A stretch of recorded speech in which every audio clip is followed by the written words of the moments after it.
Hi, and welcome to Read to Me, Mrs. Avignon.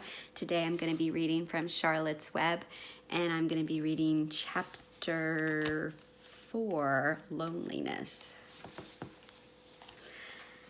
The next day was rainy and dark.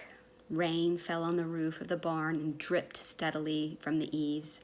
Rain fell in the barnyard and ran in crooked courses down into the lane where thistles and pigweed grew.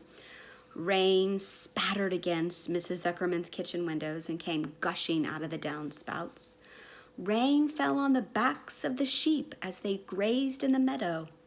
When the sheep tired of standing in the rain, they walked slowly up the lane and into the field. Rain upset Wilbur's plans.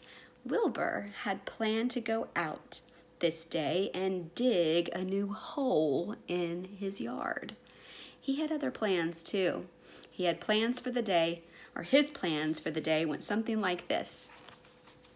Breakfast at 6:30, skim milk, crusts, middlings, bits of donuts, wheat cakes with drops of maple syrup sticking to them, potato skins, leftover custard pudding with raisins, and bits of shredded wheat.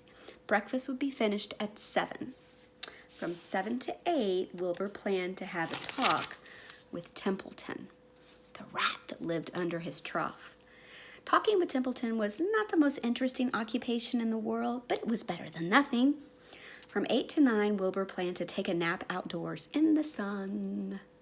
From 9 to 11, he planned to dig a hole or trench and possibly find something good to get to eat buried in the dirt. From 11 to 12, he planned to stand still and watch flies on the boards, watch bees in the clover, and watch swallows in the air. 12 o'clock, lunchtime, middlings, warm water, apple parings, meat gravy, carrot scrapings, meat scraps, stale hominy, and the wrapper off a package of cheese. Lunch would be over at 1. From 1 to 2, Wilbur planned to sleep. From 2 to 3, he planned to scratch itchy places by rubbing against the fence. From 3 to 4, he planned to stand perfectly still and think of what it was like to be alive and to wait for Fern. At 4 would come supper. Skim milk, provender, leftover sandwich from Lurvy's lunchbox, prune skins, a morsel of this, a bit of that, fried potatoes, marmalade drippings, a little more of this, a little more of that, a piece of baked pie, a scrap of upside-down cake. Wilbur had gone to sleep thinking about these plans. He awoke at 6 and saw the rain, and it seemed as though he couldn't bear it. I get everything all beautifully planned out, and it has to go and rain, he said. For a while, he stood gloomily indoors. Then he walked to the door and looked out. Drops of rain struck his face. His yard was wet, cold and wet. His trough had an inch of rainwater in it. Templeton was nowhere to be seen. Are you out there, Templeton? Called Wilbur. There was no answer. Suddenly, Wilbur felt lonely and friendless. One day, just like another, he groaned. I'm very young. I have no real friend here in the barn. It's going to rain all morning and all afternoon, and Fern won't come in such bad weather. Oh, honestly. And Wilbur was crying again, for the second time in 2 days. At 6:30, Wilbur heard the banging of a pail. Lurvy was standing outside in the rain, stirring up breakfast. Come on, pig, said Lurvy. Wilbur did not budge. Lurvy dumped the slops, scraped the pail, and walked away. He noticed that something was wrong with the pig.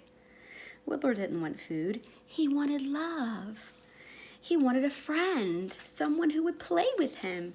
He mentioned this to the goose, who was sitting quietly in a corner of the sheepfold. Will you come over and play with me? He asked. Sorry, Sonny, sorry, said the goose. I'm sitting on my eggs. 8 of them. I got to keep them toasty, oasty warm. I have to stay right here. I'm no flibberty-ibberty-gibbet. I do not play when there are eggs to hatch. I'm expecting goslings. Well, I didn't think you were expecting woodpeckers, said Wilbur bitterly. Wilbur next tried one of the lambs. Would you please play with me? he asked. Certainly not, said the lamb. In the first place, I cannot get into your pen, as I am not old enough to jump over the fence. In the second place, I am not interested in pigs. Pigs mean less than nothing to me. What do you mean, less than nothing? Replied Wilbur.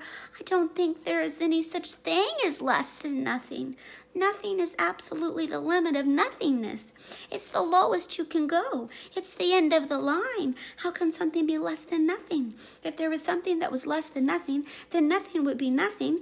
It would be something, even though it's just a very little bit of something. But if nothing is nothing, then nothing has nothing that it is less than it is. Oh, be quiet, said the lamb. Go play by yourself. I don't play with pigs. Sadly, Wilbur lay down and listened to the rain. Soon he saw the rat climbing down a slanting board that he used as a stairway. Will you play with me, Templeton? Asked Wilbur. Play? Said Templeton, twirling his whiskers. Play? I hardly know the meaning of the word. Well, said Wilbur, it means to have fun, to frolic, to run and skip and make merry. And this is a little bit before his conversation with Templeton. I never do these things if I can avoid them, replied the rat sourly. I prefer to spend my time eating, gnawing spine, and hiding. I'm a glutton, but not a merrymaker.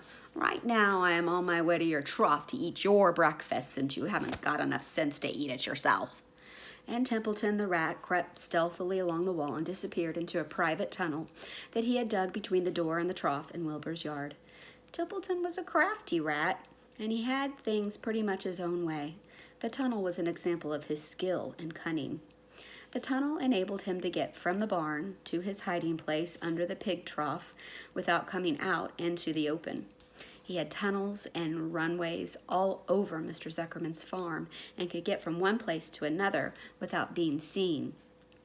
Usually he slept during the daytime and was abroad only after dark. Wilbur watched him disappear inside his tunnel. In a moment he saw the rat's sharp nose poke out from underneath the wooden trough. Cautiously, Templeton pulled himself up over the edge of the trough. This was almost more than Wilbur could stand on this dreary, rainy day to see his breakfast being eaten by somebody else. He knew Templeton was getting soaked out there in the pouring rain, but even that didn't comfort him. Friendless, dejected, and hungry, he threw himself down in the manure and sobbed. Late that afternoon, Lurvy went to Mr. Zuckerman. I think there's something wrong with that pig of yours. He hasn't touched his food. Give him 2 spoonfuls of sulfur and a little molasses, said Mr. Zuckerman. Wilbur couldn't believe what was happening when Lurvy caught him and forced the medicine down his throat. This was certainly the worst day of his life. He didn't know whether he could endure the awful loneliness anymore. Darkness settled over everything. Soon there were only shadows and the noises of the sheep chewing their cuds, and occasionally the rattle of a cow chain up overhead. You can imagine Wilbur's surprise when, out of the darkness, came a small voice he had never heard before. It sounded rather thin but pleasant. Do you want a friend, Wilbur? It said. I'll be a friend to you. I've watched you all day, and I like you. But I can't see you, said Wilbur, jumping to his feet. Where are you? And who are you? I'm right up here, said the voice. Go to sleep. You'll see me in the morning. And that's the end of Chapter 4, Loneliness. Stay tuned for Chapter 5, Charlotte.